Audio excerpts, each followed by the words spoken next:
মৰমৰ ছাত্ৰ-ছাত্ৰীসকল, তোমালোকলৈ নতুন এটা ভিডিঅ' লৈ আহিছোঁ। অসম জাতীয় বিদ্যালয়ৰ প্ৰথম শ্ৰেণীৰ গণিতৰ প্ৰশ্ন কাকতখন লৈ আহিছোঁ।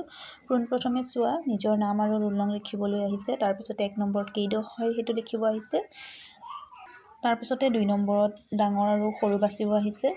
তাৰপিছতে পিছৰ সংখ্যা লিখিব আহিছে। তাৰপিছত সংখ্যাত লিখিব আহিছে কেইডোখ হয়। তাৰপিছতে আগৰ সংখ্যা আহিছে 5 নম্বৰত। 6 নম্বৰত আহিছে সংখ্যাত লিখিবলৈ আখৰত দিয়া আছে। তাৰপিছত আগৰ আৰু পিছৰ সংখ্যা লিখিব আহিছে। তাৰপিছতে যোগ কৰা, পথালিকে যোগ কৰা আৰু থিয়কে যোগ কৰা আহিছে। আৰু 9 নম্বৰত আহিছে 13তকৈ 1 বেছি হ'লে বা 17তকৈ কম হ'লে কি হয় বিয়োগ কৰা আহিছে 10 নম্বৰত। আৰু থিয়কৈ আকৌ বিয়োগ কৰাও আহিছে। দেখিছানে বাৰু প্ৰশ্ন কাকতখন? তোমালোকৰ সুবিধাৰ্থে স্ক্ৰীনশ্বট মাৰি লোৱা।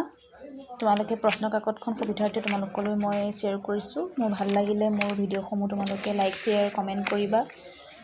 চোৱাচোন প্ৰশ্নখন কেনেদৰে আহিছে দেখিছানে? ঘূৰণীয়া এইটো দি দিছে, চাৰ্কলটোৰ ভিতৰৰ পৰা বিয়োগ কৰিব দিছে। তাৰপিছতে কথা প্ৰশ্ন আহিছে, 3টা আহিছে কথা প্ৰশ্ন। তাৰপিছতে আকৌ আভ্যন্তৰীণ মূল্যায়ন সকলো যিবোৰ আভ্যন্তৰীণ মূল্যায়ন যোনে কৰা নাই সেই ছাত্ৰ ছাত্ৰীৰ কাৰণে এইখিনি আহিছে। মোৰ ভিডিঅ'সমূহ ভাল লাগিলে লাইক, শ্বেয়াৰ, কমেণ্ট কৰিবা। আজিলৈ ভিডিঅ'টো ইমানতে সামৰিছোঁ। ধন্যবাদ।